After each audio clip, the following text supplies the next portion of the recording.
Fox is very scared right now. Let me give you some data points. Consumer confidence is in the gutter. The economy is crashing. Donald Trump's Attorney General Pam Bondi promised to release the Epstein files, and now, surprise, surprise, she's covering it up. And Democrats are going into reddish and purplish districts where MAGA Republican Congress members are too afraid to hold town halls, and Democrats are speaking with pissed off constituents and voters who are enraged at what Donald Trump and Elon Musk and Doge and all of these MAGAs are doing. So what is the Fox propaganda machine doing? They are propagandaing it. Let me show you what they're doing. They have Kellyanne Conway, the queen of alternative facts. She goes on the Hannity show and she talks about consumer is up, way up, everybody. Here, play this clip. Rate go down, consumer confidence going up.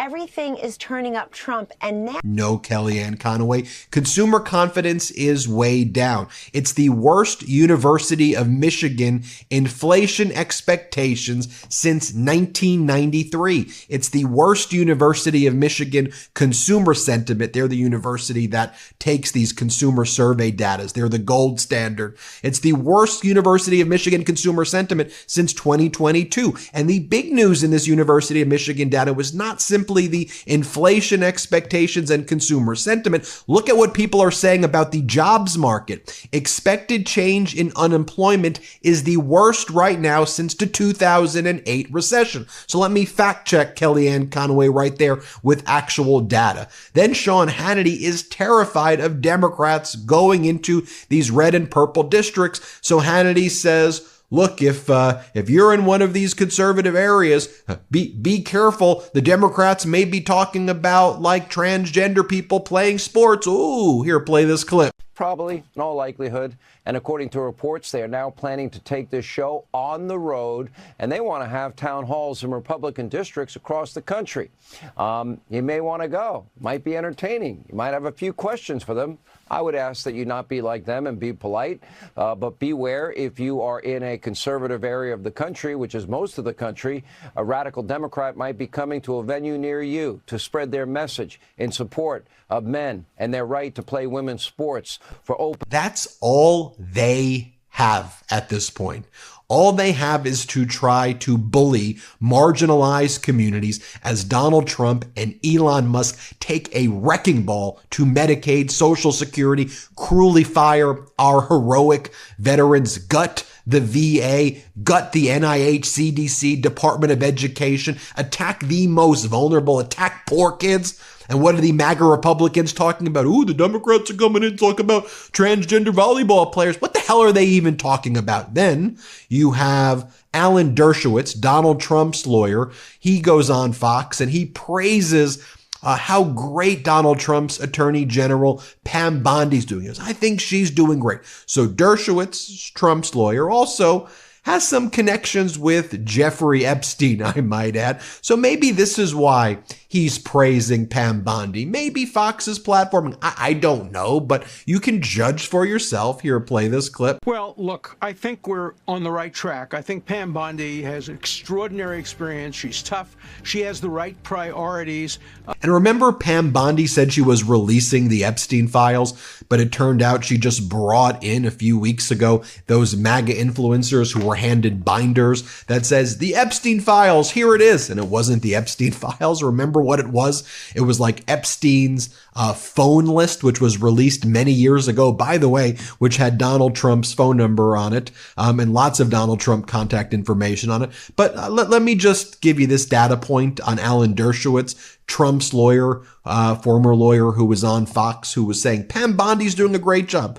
Take a look at this. Case. Could you please? I never saw a young underage woman. Yet Epstein's former butler swore under oath that Dershowitz was at Epstein's residences. At the same time, underage girls were there. Were there young women in another part of the house giving massages when I wasn't around? I have no idea of that. Dershowitz did say he once received a massage at Epstein's mansion, but from an adult woman. I kept my underwear on during the massage. I don't like massages particularly.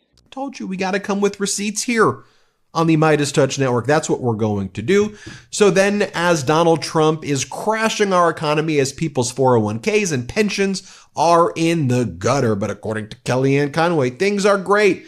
Who does the Trump regime bring onto the Fox show? Maria Bartiromo, who also sits on the Kennedy board at Donald Trump's selection. She's one of Trump's chief propagandists. They bring on Trump's Commerce Secretary, Howard Lutnick, and he's like, whoa, there's no way there's going to be a contraction. The Atlanta Federal Reserve, no way, they're wrong. Watch what he has to say. Play this clip. We've seen worries about growth. I know you said you're not expecting a recession, but investors are on edge over the possibility of a recession this year after the Atlanta Federal Reserve said that it's predicting a 2.4% contraction in the first quarter. And of course, President Trump would not make Wait. Say that again. A what? A what? The Atlanta Federal Reserve. 2.4% contraction? Correct. First quarter. Okay, right here, right now. That is ridiculous. Then on the Laura Ingraham show, they hosted J.D. Vance, and he just said a bunch of word salad about how he's deferential to Donald Trump. I didn't try to even make sense of what he's saying here. Let's play it. But I just wanted to answer the question. And then, of course, something I said in my answer caused the blow up. Zelensky got frustrated with it, and then everything went from there. The president, what I try to do is obviously he's the president. I'm the vice president. I try to be respectful, but I also recognize that sometimes the president wants me to say stuff. And of course, if I think there's something useful I can say, and I think that it's going to be deferential to the president. White 1. Stay informed, not overwhelmed. Follow credible, nonpartisan news sources to track policies while avoiding sensationalism. Fact-check claims to combat misinformation. 2. Strengthen community ties to build local networks for mutual aid, food shares, childcare, to counter instability. Solidarity fosters resilience. 3. Protect civil liberties. Know your rights during protests or encounters with authorities.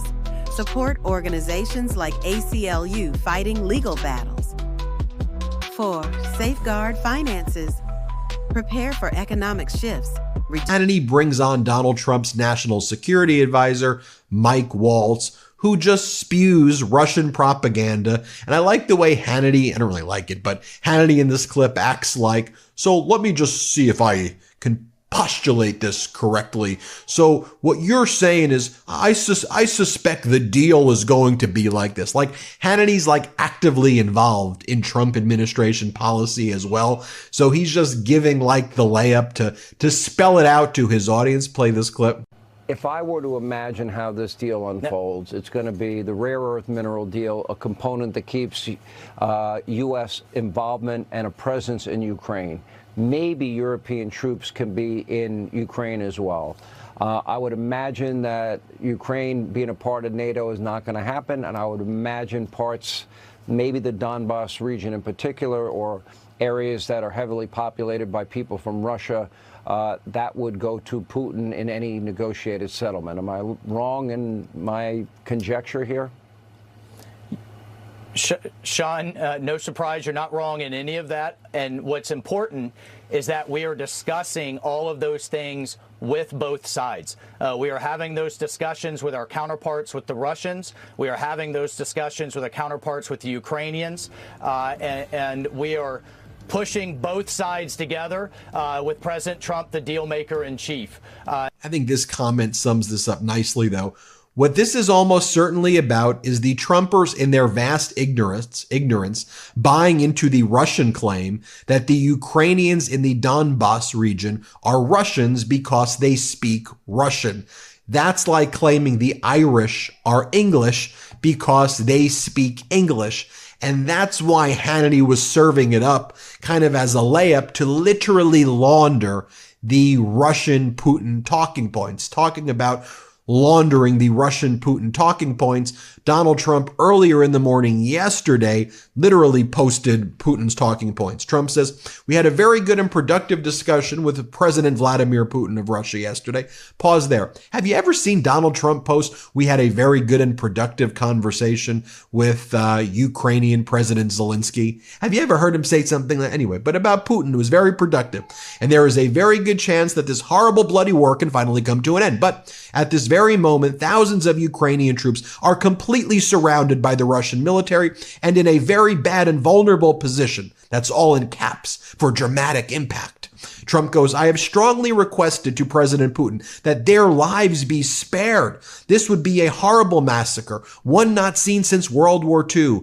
God bless them all." Literally everything Donald Trump said there is absolutely false. It's some fantasy Russian propaganda fiction that Putin spews to his people. There's nothing true about that. So Ukraine's general staff had to issue a statement directly refuting the report that Ukrainian forces are encircled. Here's what the Ukrainian general staff wrote. "Reports of the alleged encirclement of Ukrainian units by the enemy in the Kursk region are false and fabricated by the Russians for political manipulation and to exert pressure on Ukraine and its partners. The situation has remained largely unchanged over the past day. Combat operations within the operational zone of the Kursk group of forces is ongoing. Units of the defense forces of Ukraine have successfully regrouped, withdrawn to more advantageous defensive positions, and are executing their assigned tasks within the Kursk region. Our soldiers are effectively repelling enemy offensive actions and inflicting significant fire damage using all available weapon systems. Since the beginning of the current day, 13 combat clashes have taken place in the Kursk direction. There is no threat of encirclement of our units." In other words, everything that Trump is saying is absolutely false right there. Surprise, surprise. Howard Lutnick then goes on Fox, Trump's Commerce Secretary, to attack the EU. Here, play this clip. The world, just let us rebuild. America needs to be in charge. Let us rebuild our steel and aluminum domestic production. And when we do that, tariffing our American whiskey, I mean, why is that credible? It seems illogical. So Donald Trump is just reminding the European Union who's in charge. Who do they run their big budget deficits with? You know, their trade deficits. They trade with us huge amounts. We buy their stuff all day, every day, and they need to respect Donald Trump, and he's going to teach them how to do that. You know, Now, one of the things about that attack on the EU that I find interesting, did you see this story from Reuters? How many eggs can you send? U.S. is now asking countries that it's attacking to help lower the soaring prices of U.S. eggs. Peep this. The United States has reached out to Denmark and other European nations asking if they can export eggs as Americans face surging egg prices, the Nordic Countries Egg Association said on Friday. The request from the U.S. Department of Agriculture coincides with a raft of new U.S. tariffs on countries, including in Europe, and a threat of more. Donald Trump has also threatened economic sanctions unless Denmark hands over control of Greenland to the United States, while the Trump administration, or regime, I should say, is out there begging Denmark to help the U.S. lower egg prices. How utterly despicable can you get? Well, yeah, probably more with the Trump regime. There you have it. You see the propaganda. I know you want me to fact check it, which is why I come with the receipts when I show you anything Fox related.